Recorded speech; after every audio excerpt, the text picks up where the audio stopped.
Yes, so I'm very happy to present you what I'm working on at the moment. So I'm not going to present too much of the context because we are all interested in bark beetles, basically. And mostly my question here was to focus on, well, also making connection with what Natalia, for example, presented this morning about the last standing tree or last trend, last tree standing. Yeah, there is a bit like this big question about why do some trees survive and some not. And we also are trying to detect them as early as possible when they are infected. And here the question was like, can we actually find traits that would predispose a tree to be attacked even before its attack? So going a step backward even in time. Yes, and what I'm mostly focusing on is architectural traits.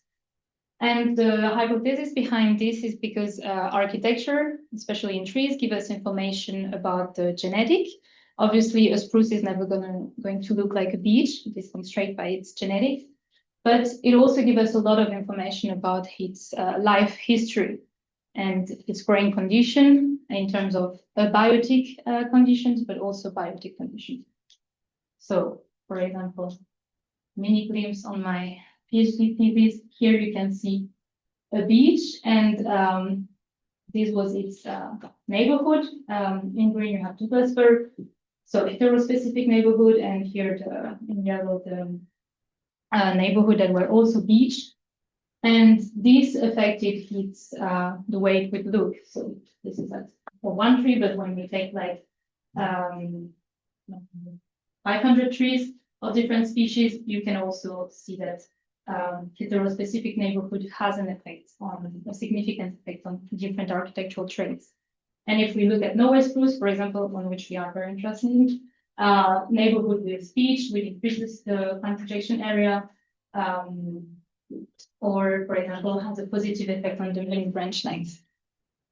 Now, coming back to what we are interested in, yes, and also architectural traits are also interesting because they are not only response traits, but also effect traits. And we also had like a bit an idea of how temperature can affect bark beetle.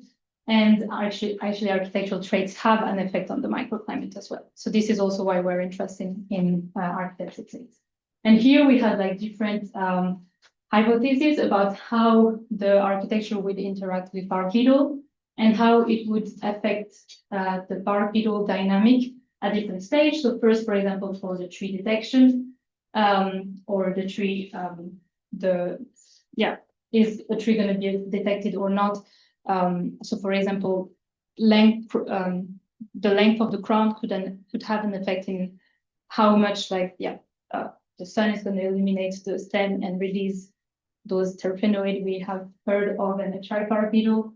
And then is a tree going to be attacked and survive or not is also linked with the architectural traits. The problem is also that architectural traits are going to intervene at different stages. For example, crown length would impact maybe probability of being detected, but also probability of survival because it's linked with the vitality. So how do we answer all these questions or try to answer it better? So I'm working on the remnant stop area, which I'm also not going to introduce too much, but basically it's here in Sweden. And we are working with different time series using airborne laser scanner and orthophotos from plain RGB at different time steps. And on top of this, we also had field inventory in 2021 and 2022. So the first question, and it also the topic of some of presentation here, is how can we detect infected trees from remote sensing? So here, for example, you have the GLI classification that was developed by and published in the Langley's paper. And so here you have an RGB picture from 2022. And actually, I don't think you can see anything, but here you have a cluster of tree that was well detected. So yeah, the cross are all the treetops detected, and in square, the tree that was classified as dead. and then they're just colored by clusters. Now, the problem is that when we're working with time series is how do we put the data together, and especially when we're working with different sources of data. So this is why now I'm also interested in trying to develop this directly from ALS and not to have to do RGB and then pair it with ALS.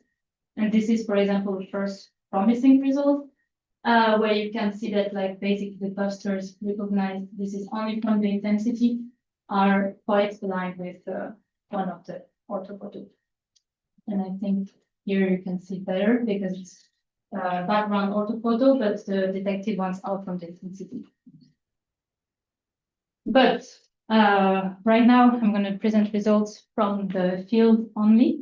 And just a reminder of how the setup of the experimental was. So there we had circular plots with the forward bag in the middle. And here it's colored by the week of attack. So the trees were monitored every week, and if they presented any sign of attack by the bark beetle. And you can also really see that there is a very important spatial component, which we also going to take into account in the models to see if architectural traits have an effect. And now I think it's the results. No. And what architectural traits are we actually interested in? So yeah, a lot about the crown profile. Here you have, yes, because the thing is also that there are a lot of interesting traits also introduced by Natalia about the juvenile crown, but we also have the limitation of the method. So here my goal was to extract as much interesting trait as possible from ALS data, which have a lot of occlusion, especially in the stem part, for example. So here what I did was to produce crown profile and then classify them by just doing finding local excrement into upper, middle, and lower crown. And then I tried to get information about the juvenile crown by fitting a linear model on the top crown and then finding the higher height where we were losing the linear correlation. So here you have an error square of 0.1999, and I was taking different heights, and when we're not at 0.99, I said we're not in the juvenile crown anymore. Well, anyway. Also very interesting in crown volume.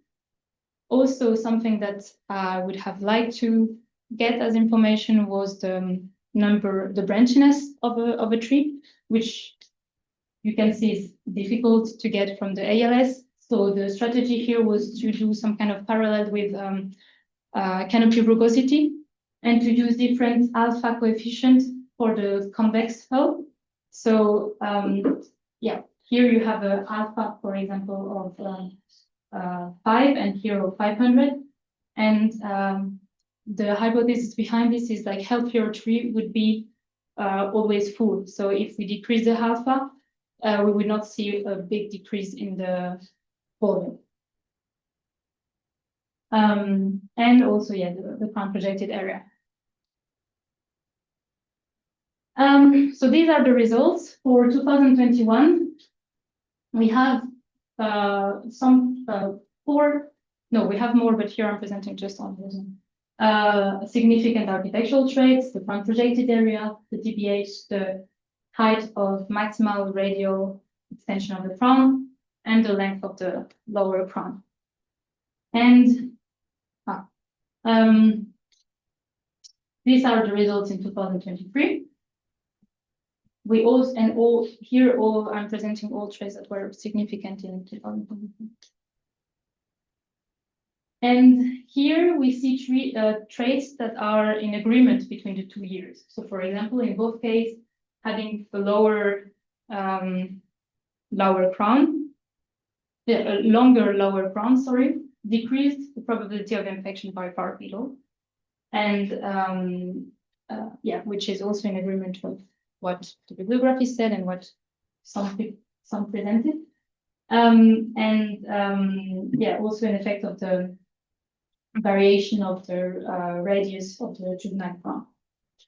However, here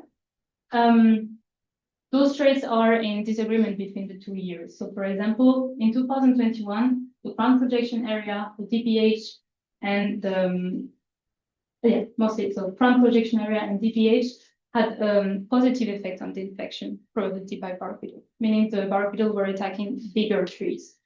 However, in 2023, it's the other way around, being a bigger tree and certainly also healthier, because here we have a strong effect of the crown volume, had a negative effect on the infection power of bark beetle.